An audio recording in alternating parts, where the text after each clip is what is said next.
వీడి మొద్దు నిద్ర పాడైపోను. ఇక్కడ కర్ర ఎక్కడ తెచ్చింది? అరే ఊరుకోండి బామ్మగారు, పాపం రాజా పొద్దుపోయి ఇచ్చినట్టున్నాడు, కాసేపు పడుకోనివ్వండి. పొద్దుపై రావటం ఎందుకు, పొద్దు ఎక్కదాకా పడుకోవటం ఎందుకు? నీకు తెలవదు, నువ్వు వెళ్ళు.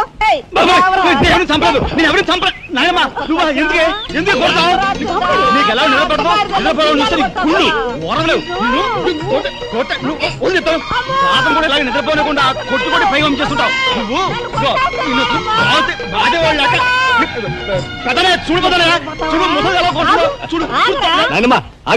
ఏమిటే చిన్నారితో నీకేమిటి? నువ్వు నీ పెళ్ళ పెట్ట గారాబం చేయబట్టే ఆడు సోంబేర్లా తయారయ్యాడు. సోంబేరి గింబేట ఆగండి. మిట్ట మధ్యాహ్నం దాకా పడుకోవడం మూలంగా ఇంటికి ఉపయోగం, దేశానికి ఉపయోగం తెలుసా? దేశానికి? అవును మరి. నాలాంటి వాళ్ళకి ఉద్యోగం రాకపోవడం వలన స్ట్రైకులు చేసి బస్సులో తగలబెడతామా? అలాంటివి ఏమీ చేయకుండా యువతలు నిద్రపోవడం మూలంగా దేశానికి ఎంత ప్రశాంతత. ఏమిటినైనా లాభం ఏమ్మా, కానీ సంపాదన లేనోడు 3 పూట్ల మిక్కితే ఇంటికి ఎంత ఖర్చు? అందుకే అర్ధరాత్రి వచ్చి మిట్ట మధ్యాహ్నం దాకా నిద్రపోతాను. దాని మూలంగా రాత్రి భోజనం, తెల్లారి కాఫీ, టిఫిన్లు నీకు ఆదా కాదా? ఏనా ఇక పెద్దనే అంటావా? వాడు మధ్య తరగతి మనిషి, బోడు బరువు బాధ్యతలు ఉంటాయి, 10 మందికి సమాధానం చెప్పుకోవాలి కాబట్టి పొద్దునే లేవాలి. ఇక సీతమ్మ లాంటి వదులంటావా? ఇంటి చాకరీ బోర్డు అంత ఉంటుంది, ఆవిడ పొద్దునే లేవాలి. ఇక చిన్నయ్య ఇదిగో వీడు ఒక పుస్తకాల పురుగు, ఎప్పుడెప్పుడు ఐఏఎస్ పాస్ అయిపోదామని ఉంటుంది కాబట్టి తను పెందడే లేవాలి. ఇక చిన్నపిల్లలు పొద్దునే ఆడుకోవాలి, చదువుకోవాలి కాబట్టి వాళ్ళు పెందడే లేవాలి. నువ్వు నేను ఎందుకే పెందడే లేవటం? నా మాట విన్నాయనమ్మా, నువ్వు నాతో పాటు అర్ధరాత్రి వరకు గాలి తిరుగుడు తిరిగి ఇంటికి వచ్చి నిద్రపోయి లేటుగా లేచావనుకో, ఇంటికి ఖర్చు తగ్గుద్ది, నాకు నీ దశ తగ్గుద్ది. ముదిరిపోయావురా. చిన్నబాబు నీళ్ళు తోడుతున్నా, ఎంత పొగర్రా నీకు? ఉదయంతో చాకరీలు చేయించుకుంటావా? ఏంటి దొడాలి, సబ్బెట్టాలి, రఫాడించేస్తానేమనుకున్నావు? నువ్వు చేయాల్సిన పనులు ఉదయంతో చేస్తావు, నేను నిన్ను కేకలు పెడతావు అనుకుంటే నువ్వు ఎదురొస్తావా? అయినా ఈ వయసులో నువ్వు చేయాల్సిన పనులు ఏమిటి? ఏంటయ్యా? నాకు సేవలు చేసుకోవటం. ఏంటి? తాతయ్యకి ఎలాగో సేవలు చేయలేదు, నాకు సేవలు చేసుకో. దేవుడు మెచ్చి నీకు స్వర్గ దూరాలు తెలుస్తాడు. నిజమేనట్రా చిన్న? నిజమే ముసుదానా.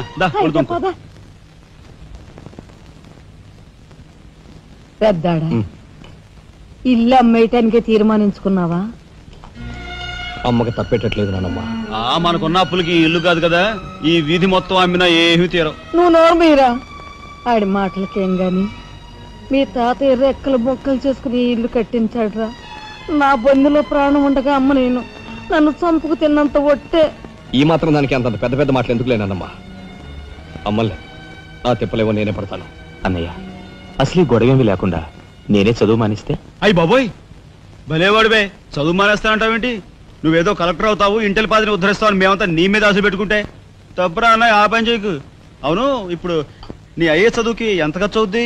ఢిల్లీ దాకా వెళ్ళాలంటే 500 ఖర్చు అవుతుంది. ఆ పైన ఎగ్జామ్ ఫీజు, ట్యూషన్ ఫీజు, పాత బాకీలో కలిసి కనీసం 25,000 అవుతుంది. 25,000? మా బాబే అంతేనా? 25,000 అంటే ఇదిగో మా పెద్దనే సర్దుకుంటాడులే. సర్దుకో. సర్దుకోపోతే నువ్వు సర్దుకుంటావా? నువ్వు ఇష్టం మాట్లాడు.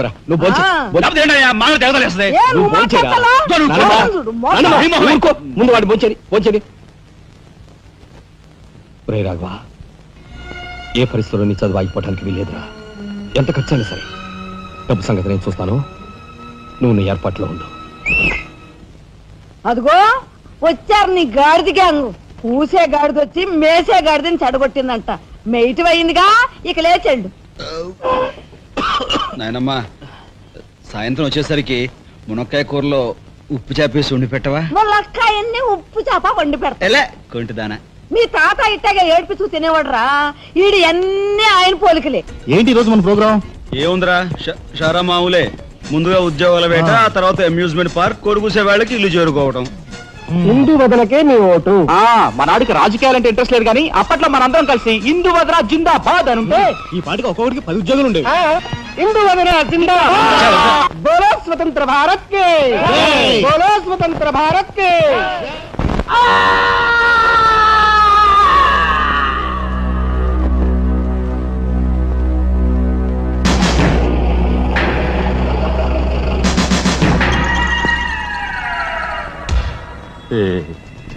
అన్నయ్య చాలా మరగయ్య. మీ తస్తారావుల బోర్డు కనకాంబరం, నీకు ఇంకా కుర్రతనం పోలేదురా. నువ్వు కాన్వెంట్కి ఎక్కువ, కాలేజీకి తక్కువను. చిన్నపిల్లలు బట్టల మీద సిరాజల్లుకున్నట్టు మొహం మీద నెత్తురేంట్రా చుక్క గోరువెచ్చని నీళ్లు బొచ్చుతో వాళ్ళు తీసుకురా.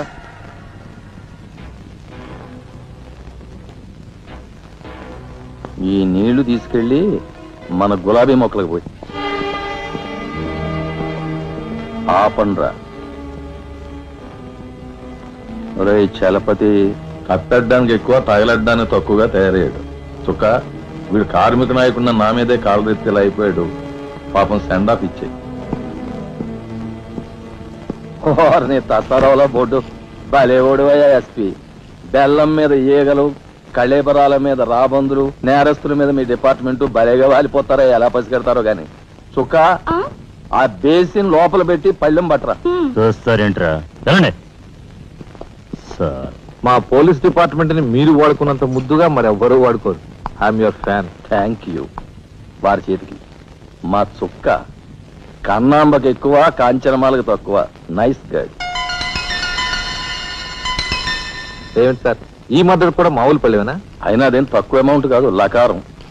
నమస్కారం ఎస్పీ గారు. నమస్తే. హాయ్ చుక్కి. ఏమండి, ఒక కేసు తెచ్చాను, మర్డర్ చేసి పెట్టాలి. ఏమయ్యా సిద్ధాంతి, నీకేమైనా మతిపోతుందా?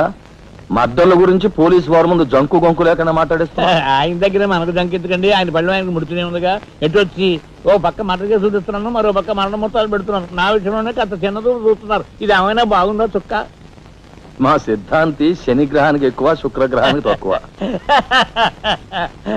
చదువు నవ్వుని పళ్ళుని ఒకేసారి మూసేయి. ముందు కేసు మాఫీ చేసే పని చూడు. ఒకటే ఉంది. ఏ ప్యాడ్ పెట్టుకొచ్చా కక్కుర్తి.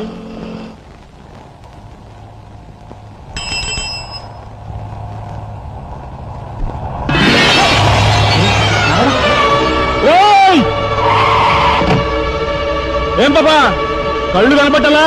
కాస్త మనసు చూసుకుని నడుపు కారు.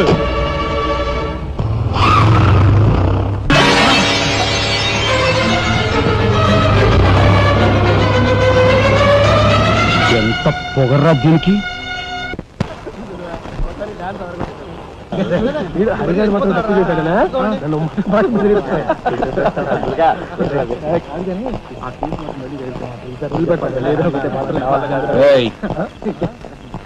షడబుడ్డి ఏంటి సార్? ఎక్కడి నుంచి రాస్తున్నారు? అమ్యూజ్మెంట్ పార్క్ నుంచి. టికెట్లు ఎక్కడ?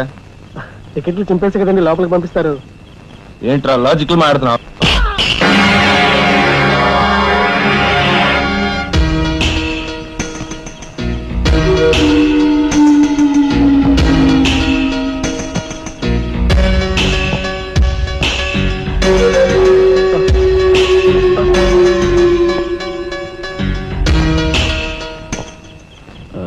ఎందుకు సార్ మా వాడిని కొట్టారు? పక్క వీధిలో కార్మిక నాయకుడు మర్డర్ జరిగింది. ఆ మర్డర్ చేసింది మీరే కదరా? ఏంట్రోయ్, డ్యూటీ దిగిపోతూ మందు కొట్టి ఇంటికి వెళ్తున్నారేమో అని డౌట్ వచ్చి. ఏంట్రా కూర్చోవ్?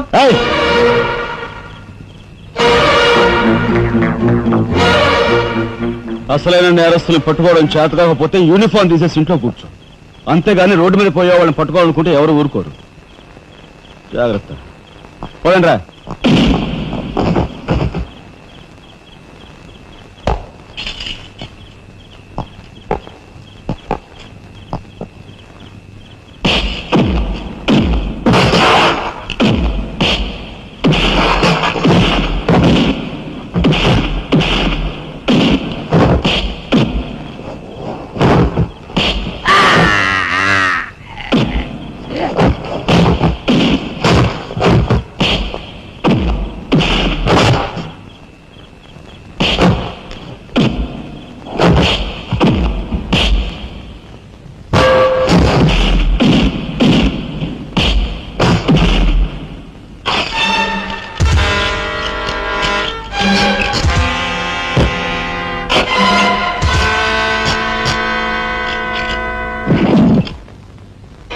పోలీస్ ఇన్స్పెక్టర్ అయ్యి ఉండి వాళ్ళతో దెబ్బలు తింటాను, నీకు సిగ్గు లేదు? 24 గంటల్లో ఆ గ్యాంగ్ ని పట్టుకుని పోలీస్ స్టేషన్ లో పెట్టకపోతే నిన్ను మర్డర్ చేస్తాను. అండర్స్టాండ్? వాడేదో నీ పోలికలతో పుట్టాడు కదా అని కాస్త గారాబం చేశాను అంతే. నెత్తి కూర్చున్నాడు. ఏ లోకల్లో ఉన్నావో ఏమో.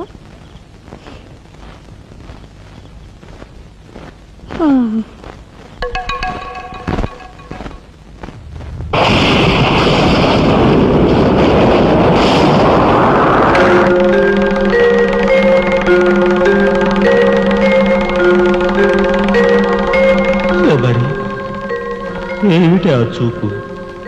నేను గుర్తుపట్టలేదా? అయ్య నా దేవుడు, నువ్వా? అయ్యా, నన్ను తాకరాదు. ఆత్మరూపంలో ఉన్న నన్ను తాకితే మాయమైపోతాను. అపచారం అపచారం. అయ్యా, పచ్చికుండగా ఒక్క రోజు కూడా గడ్డం మాయనిచ్చేవాడివి కాదు. మగ మహారాజులాగా మెలమెల మెరిసిపోయేవాడివి. ఇప్పుడేంటయ్యా గడ్డం అట్ట మాసింది? అదక్కడి రూలు.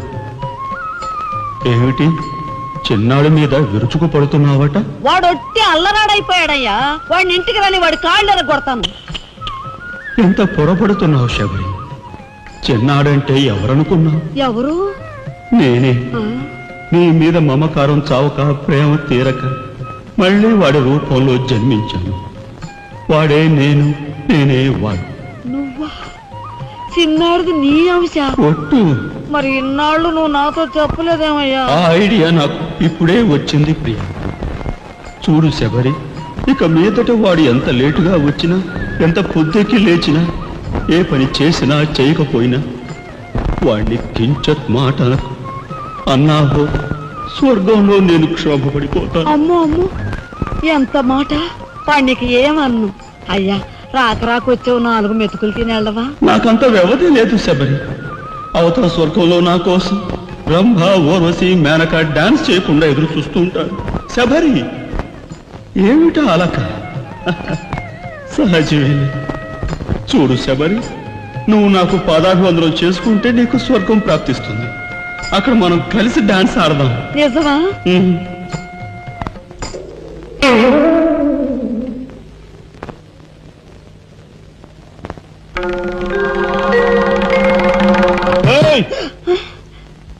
వస్తున్నా వస్తున్నా వస్తున్నా. తలుపులు బాత్తుడు వినపట్లా? ఏదో లోకంలో ఉండి ఏదో లోకంలో రఫ్ ఆడించేస్తానేమనుకున్నావు? భోజనం చేసావా? ఆ, ఇంకా పడుకోలేదే? నువ్వు వస్తావని. నేను వస్తానని అర్ధరాత్రి వరకు నా కోసం ఎదురు చూస్తుంటే నీ ఆరోగ్యం ఏమైపోతుంది? పడుకో. ఏమిటా చూపు? పడుకో.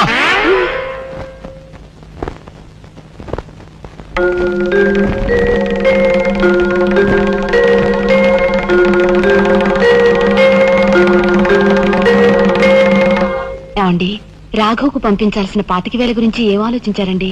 అదే అర్థం కావటం లేదు లక్ష్మి. ఆ 25,000 సంగతి అలా ఉంచు.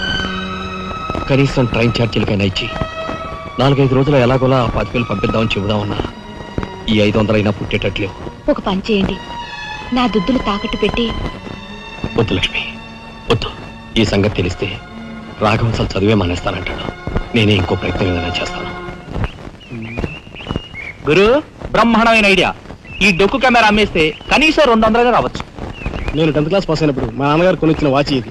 ఇది అమ్మితే 100 గ్యారెంటీ. ఈ కళ్ళజోడు ఉండ్రా, ఇవన్నీ అమ్మగా వచ్చిన డబ్బుతో కనీసం మా అన్నని ఈ రాష్ట్రంలో దాటించలేం. ఇంకా 5 రాష్ట్రాలు దాడాలతాను. అదేమి చూడరా. 2,000కి 1 రూపాయి తక్కువ అయితే కెట్టదురంటే జిడ్డులో పట్టుకుంటారు. అయ్యో, ఏం జెంట్లమన్ గారు, ఏంటి గొడవ? ఏం లేదు బాబు, మా ఇంట్లో అద్దెకున్న మనిషిని ఖాళీ చేయించి పెట్టవయ్యా అన్న.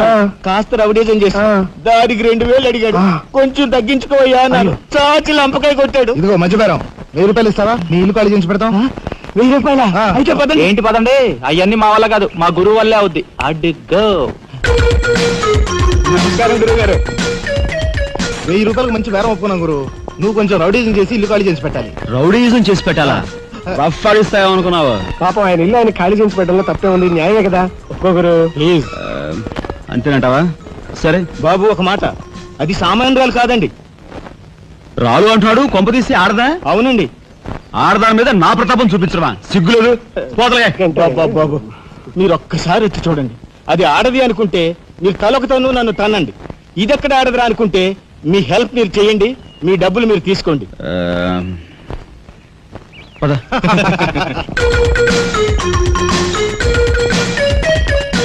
ఇదేనండి ఇల్లు. చెప్పానుగా వెళ్ళు. తప్పదంటారా?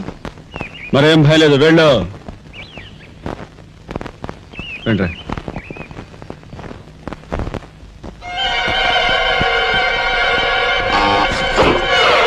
ఏరా మా ఫ్యామిలీ రోడ్డు మీద ఉందమ్మా. అందుకని ఆ చేస్తారా? నీవంతా నా శీలం దోచుకోలేక ఈ కన్యాకుమారి శీలం. చాలా తప్పదు తల్లి. అయ్యా అమ్మా, వద్దు వద్దు అన్నాను, వెళ్ళు వెళ్ళు అన్నారు. తీరా లోపలికి వెళ్ళి చూస్తే అది మాత్రం ఆడదు కాదండి బాబు.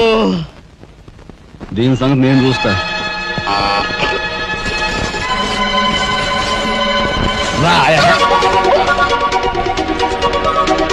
ఏ పిల్లడా, ఏయ్, నా చేయి పట్టుకుని బజార్కి లాగేంత మగాడువా నువ్వు? ఎంత ధైర్యం నిన్ను! ఏయ్, ఏయ్! కోట. చేయి చూసావు ఎంత రఫ్ ఉందా? నాతో పెట్టుకోకు, రఫ్ ఆడించేస్తా. నువ్వు నాతో పెట్టుకోకు, నీ పని చెప్తాను. సూరమ్మత, అప్పాయమ్మ, వెంకాయమ్మ, సీతమ్మత. పొడుస్తా. పీకు, నీ బోర్డు పీకు. ముయ్, ఈ కత్తి ముయ్. పొడుస్తా. బోర్డు పీకో. కత్తి ముయ్. బోర్డు పీకో. రాయ్, మీరు లోపలికి రండి రా. దీని తాలూకా ఏది దొరుకుతా తీసి బయటపడండి. హలో మేడం, ఒక్క ఫోటో. Just wait. గొంతు పొడుస్తా. పోదలే పీకో.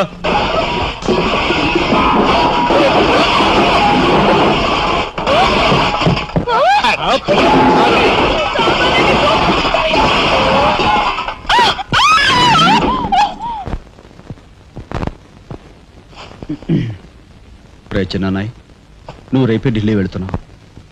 వారం తర్వాత ఆ 25,000 నీకు అన్నయ్య పంపిస్తాడు. ఇదిగో నీ ప్రయాణపు ఖర్చులు 500. ఏంటి అన్నయ్య ఏమన్నాడా? అన్నయ్య ఆజ్ఞ అనుకో, నా రిక్వెస్ట్ అనుకో. ఇస్తున్నాను, తీసుకో. ఈ డబ్బు నీకెక్కడిది? యక్ష ప్రశ్న వెయ్యొద్దు.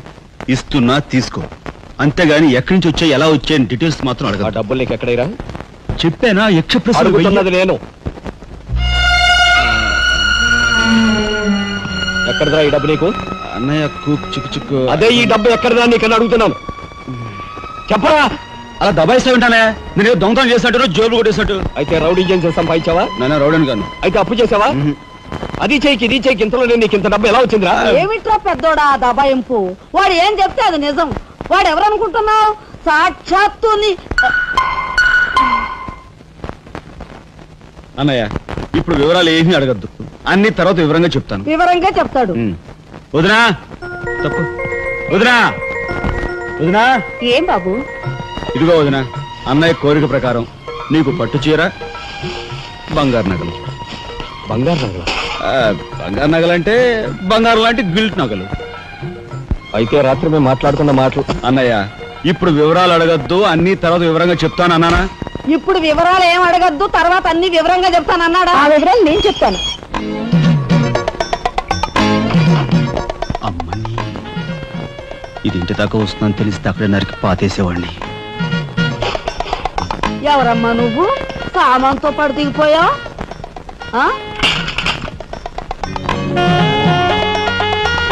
రావే, రఫ్ ఆడతా. Excuse me.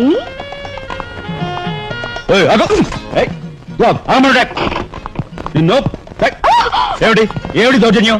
ఇంట్లో వచ్చింది కాకుండా గది గది వెలుగుతున్నావా? నా శీలం ఏ గదిలో భద్రంగా ఉంటుందో చూసుకుంటున్నాను. నీ శీలం ఆ కోట్ చేజులంత రఫ్ ఉందో, రఫ్ ఆడించేస్తా. కొట్టుయా కొట్టు, నీతో రఫ్ ఆడించుకోవడానికి వచ్చాను. కొట్టు. లేదు నాకు. బామ్మ, ఈ ఇంటికి పెద్ద దిక్కులో ఉన్నారు, పైగా ఆడవాళ్ళలాగా ఉన్నారు. ఈ ఆడదాని బాధను అర్థం చేసుకోండి. ఈ భారతదేశంలో ఒక ఆడదాని శీలానికి భద్రత లేదా? కనీసం శీలం అంటే నీ బొంద. ముందు నీ బొత్తాలు భద్రంగా పెట్టుకో. నా శీలం బామ్మగారు చూసారా? మీ ముందు ఇలా చూస్తున్నాడు. నాకంతా అర్థం అవుతూనే ఉందిరా. నాయనమ్మ? అనుమానాలు నాకున్నాయి. నేను అంటేం కాదు. నోరు మూసుకుని పద. నా పెంచి ఎరా, ఏమిటి నువ్వు నాయనమ్మ. చేసేది? వాళ్ళ నలుగురిలోనూ అడిగితే తలా ఒక తన్ను తంతారేమోనని ఇక్కడికి తీసుకొచ్చా. ఆ అమ్మాయి ఎవరు? ఆ అమ్మాయికి నీకు సంబంధం ఏమిటి? నాయనమ్మ, నిజంగా నాకు ఎలాంటి సంబంధం లేదు. ఏం సంబంధం లేదా?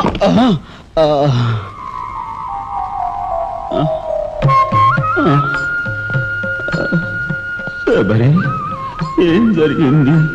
అయ్యో దేవుడు, నువ్వు వచ్చావా? అవును శబరి, నా శబరి ఆవేశం చూసి ఏం జరుగుతుందా అని వచ్చాను. ఏం జరిగింది? ఇంకా ఆవేశం ఏమిటయ్యా? నీ అంశతో పుట్టిన నీ మనవడు ఏం చేశాడో చూడు. ఆ అమ్మాయిని ఎవరినో తీసుకొచ్చాడు. ఏనాడైనా మన ఇంటా అంటా ఉందా? సరే నువ్వు అనుకున్నట్టుగా చిన్నవాడు అలాంటి వాడు కాదే. నువ్వు అనవసరంగా ఆవేశపడు. చాలేవయ్యా ఆయన సమర్థిస్తున్నావు. ఆ పిల్లేమో నా శీలమో నేను రోడ్డును పడ్డా అని అంటుంది. ఇప్పుడు ఏ ఆధారం లేని ఆ పిల్లని మన ఇంట్లో పెట్టుకోవాలా అక్కర్లేదా? చూడు శబరి, నువ్వు కొంచెం చూసి చూడలేదు. ఏంటి చూసుకోపోయేది? నాయనమ్మా, ఏం జరిగింది? అయ్యో నా దేవుడు, వెళ్ళిపోయావు. ఎవరే? ఎక్కడికి పోయారే? అక్క, దిక్కు ముక్కు లేని ఆడదాన్ని, భద్రత లేని ఏ ఇంట్లోనైనా ఉన్నాననుకో, నా శీల రౌడీలు పాలవదా? పోనీ భద్రతగా వెళ్ళి ప్రయత్నిద్దామన్నా వేల మీద డిపాజిట్ కట్టాలి. శీలవతనైనా నేను అంత డబ్బు ఎక్కడి నుంచి తీసుకురాను? నేను ఆ అమ్మాయి విషయంలో ఒక నిర్ణయానికి వచ్చాను. నువ్వు నాకు అడ్డు పడ్డావో నా మీద ఒట్టే. నాయనమ్మా, నీకు అనుకూలమైన ఇల్లు దొరికే వరకు నువ్వు ఇక్కడే ఉండమ్మా. నిజమండి? అవునమ్మా, నువ్వు ఇక్కడే ఉండు. బామ్మ, తప్పుకోండి చిన్న బాబు గారు. బామ్మ, మీరైనా నా బాధను అర్థం చేసుకున్నారు. నా రూమ్ ఎక్కడా? రైటా లెఫ్టా? రైటే, బాత్రూమ్ ఉంది, వెళ్ళు. ఎవరు మీరా? ఇటు వెళ్ళమ్మా. థ్యాంక్స్ బామ్మ. తర్వాత చూసుకుంటా. రఫ్ ఏమిట్రా వేలు చూపిస్తున్నా? ఒకవేళ అదే మొత్తం 5,000 చూపించి ఇక్కడే ఉండు అంటున్నాను. ఏమిట్రా, ఏం మీ జరిగింది? ఫ్రెండ్స్ అందరినీ పోలీసులు వ్యాన్లో ఎక్కించుకొని తీసుకెళ్తున్నారు.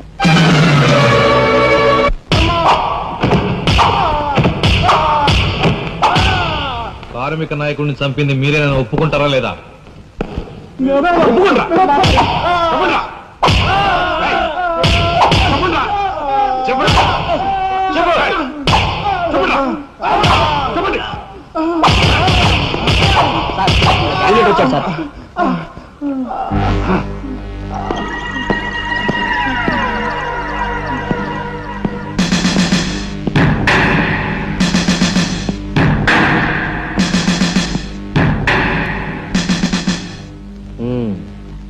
నువ్వేనా తొట్టి గ్యాంగ్కి లీడర్వి? తొట్టి గ్యాంగ్ కాదు, అనుకుంటే ప్రాణాలు తోడే గ్యాంగ్. ప్రాణాలు తోడే గ్యాంగ్. అందుకే ఆ కార్మిక నాయకుడు ప్రాణాలు తోడేశారు, అవునా? ఏమిటి? మర్యాదగా నేరం ఒప్పుకో, లేకపోతే మేమేం చేస్తాం మాకే తెలియదు. మీకే తెలీదా? పాపం ఆయనకే తెలియదంట. ఏమిట్రా వెటకారం? ఉండేలా ఉంది. మర్యాద రాగి అని నోరు పారేసుకున్నావో చెయ్యి చూడు ఎంత రఫ్ గా ఉంది. Rough పాడించేస్తాను. You rascal! You bloody... You shut up!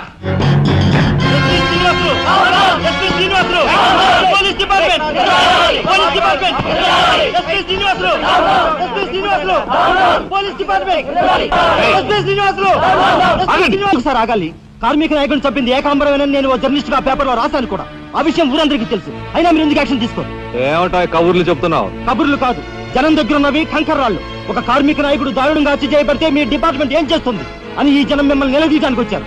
దోషుల్ని లోపల పెట్టి తగిన విధంగా శిక్షించి అసలు విషయం రాబడుతున్నాం. ఇందులో మీరు వచ్చారు.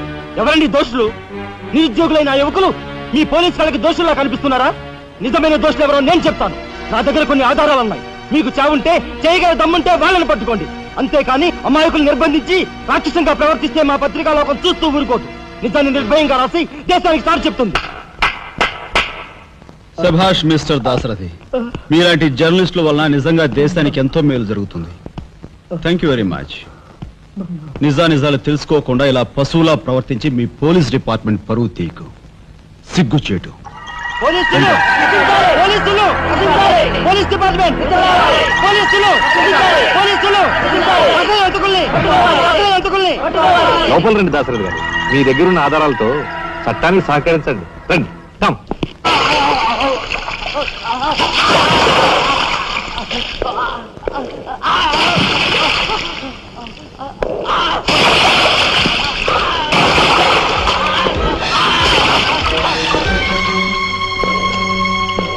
ఏమయ్యా జర్నలిస్టు, నాలాంటి వాడితోనూ ఎస్పీతోనూ తగువ పెట్టుకుని ఎందుకయ్యా చావు కొని తెచ్చుకున్నావు? మనిషిని చంపటం ఆటవికం. You are right. అందుకేనయ్యా నువ్వు అంటే నాకు చాలా ఇష్టం. చచ్చిపోయే ముందు కూడా ఇలా రెచ్చిపోవడం దేశంలో ఎంతమందికి సాధ్యం? తమ్ముడు, వీడు దేశానికి పనికొచ్చే జర్నలిస్ట్లా ఉన్నాడు. వదిలిపెట్టేద్దామా? ఊరుకోనయ్యా, మనల్ని ఎండగట్టి వాడి పేపర్ సర్క్యులేషన్ 3,000 నుంచి 30,000 పెంచుకున్నాడు. చాలా.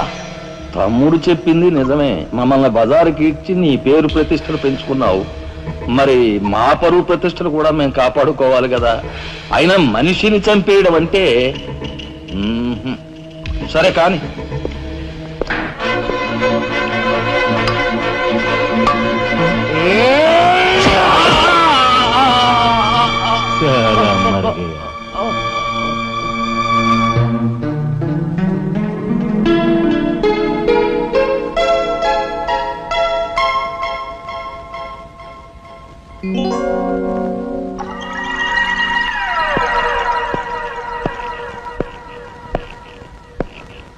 స్టీల్లోంచి ఇత్తడిలోంచి వెండి పళ్ళెం బాగానే కొడుతున్నారు ఛాన్స్.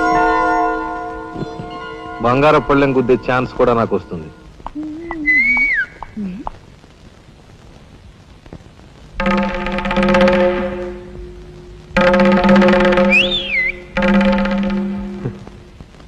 ఏమిటా చూపు? నేను మావాడు ఒకేలా ఉన్నావునా? అదంతేలే. అవును, నీకు మావాడంటే చెయ్యిలా చూపించి నాలుగు మడత పెట్టి చెయ్యి చూసావా ఎంత రఫ్ గా ఉందో? రఫ్ ఆడించేస్తాను, జాగ్రత్త. నువ్వు అంటుంటే నాకు ఉంటుంది. మరి అయితే ఇంకా ఆలస్యం ఎందుకు? నువ్వు కూడా రఫాడించా. మా ఇంటి ఆడొస్తుంది.